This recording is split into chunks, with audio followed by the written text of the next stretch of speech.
지금 제 손에 들고 있는 것은 지난 2011년 보건복지부와 질병관리본부가 함께 마련한 수혈 동의서 표준안입니다.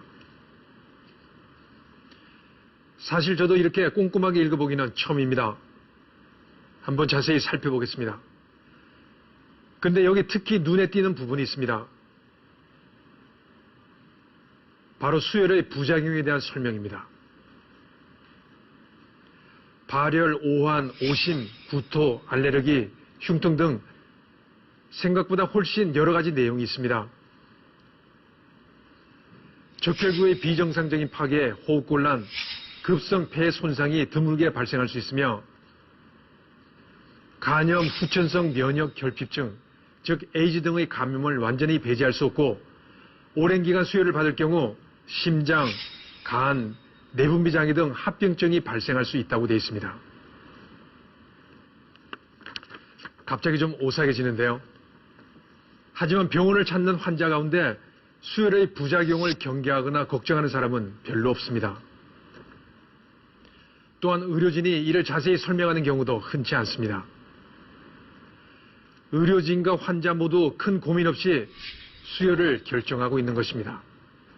위급한 상황에서 수혈을 받아본 적이 있다면 수혈이 얼마나 소중하고 고마운지를 알 수 있을 겁니다. 그런데 생사를 다투는 환자에겐 생명수와 같은 이 수혈, 정말 안전한 것일까요? 살기 위해서 받은 피가 오히려 고통과 상처를 안긴 기막힌 사건들. 그래서 혈액 관련 제재나 이제 수혈 때문에 뭐 HIV나 또는 뭐 다른 C형 간염 같은 그런 질병에 걸린 사례도 이제 해외에서도 심심치 않게 보고는 되고 있는데 국내에서도 그것 때문에 민영사상 책임이 문제됐던 그런 판례들이 보고되고 있죠. 질병관리본부와 대한적십자사에 따르면 최신 기법을 활용한 철저한 검사와 관리로 인해 수혈로 인한 감염 가능성은 크게 줄었다고 합니다.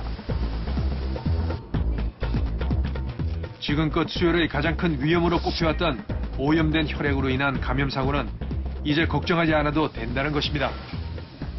한 3번 정도 더 저희가 국제 혈액은행, 그 다음에 혈액 탈때, 그 다음에 갖고 와서 3번 정도 확인하는 게 있습니다. 그러나 의료계 일각에서는 수혈의 더 큰 위험성은 따로 있다고 이야기합니다.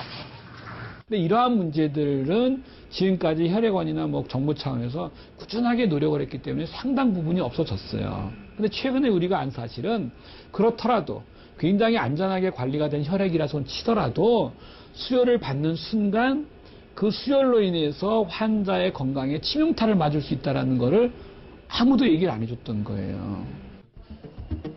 오직 타인의 혈액이라는 사실 자체만으로도 크나큰 위험을 안고 있다는 것입니다. 현미경으로 살펴본 보통 사람의 혈관 속 모습입니다. 그런데 수혈을 하자 놀라운 변화가 일어났습니다. 마치 극심한 차량 정체가 시작된 고속도로와 같습니다. 순조롭던 적혈구 흐름이 거의 멈춰 있음을 확인할 수 있습니다. 실제로 우리가 중요한 건 뭐냐면 우리가 살아있다는 건 말초 혈액 순환 때문에 살아있는 거거든요. 혈압을 올리는 이유도 뭡니까? 말초까지 혈액을 잘 보내기 위해서 혈압을 올리는 거죠. 근데 혈압을 쟀을 때 혈압은 올라갔을지 모르지만 그 환자분의 말초 혈액의 순환은 실제로는 적혈구가 말초까지 도달을 하지 않아요. 그렇다면 우리가 왜 수혈을 해야 되냐는 거죠. 더 큰 문제는 수혈에 사용되는 모든 피가 반드시 저장 과정을 거치게 된다는 점. 한눈에 보기에도 확연한 차이가 느껴집니다. 시간이 지날수록 혈액 내에 존재하는 적혈구가 급속도로 파괴된다는 것입니다. 그 안에는 굉장히 중요한 적혈구라는 것이 있었는데 우리가 그동안에 몰랐지만 우리 눈에 보이지 않지만 하루가 다르게 그 적혈구가 변하더라는 거예요. 보름만 지나면 서로 막 떡지기 시작해요. 적혈구로서의 기능을 상실해버리는 거예요. 그걸 몰랐던 거죠.